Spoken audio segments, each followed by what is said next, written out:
以科技嘅研發產業咧，將會係以科技企業為主導，以市場嘅需求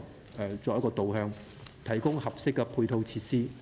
支持中高端嘅科技企業開展研發活動，讓更多嘅海內外嘅科技企業集聚。呢個係我哋科技產業園嘅定位。而相關嘅規劃呢，我哋唔係從零開始嘅。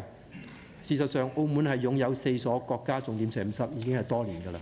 起碼超過20年以上。喺集成電路、中醫藥、智慧城市、月球行星等領域呢，係積累咗一定嘅科研實力。同時，本地嘅多所高校呢，亦都係持續培養高質量嘅人才。呢啲都係我哋發掘科技產業園嘅開展科技產業園嘅重要支撐嚟嘅。我哋會以務實嘅態度去推進，讓科技研發產業園能夠成為支持澳門經濟適度多元嘅新引擎，同時亦都為本地嘅科技人才係提供更廣泛嘅發展空間。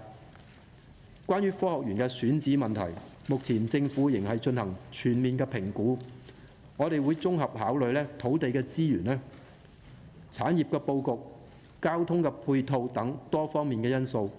同時亦都結合澳門現有嘅科研機構分佈同埋高校嘅資源，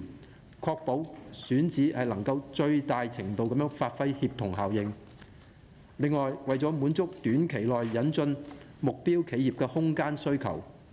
將會通過靈活運用我哋現時已經有嘅一啲空間資源為落戶企業係提供臨時嘅空間，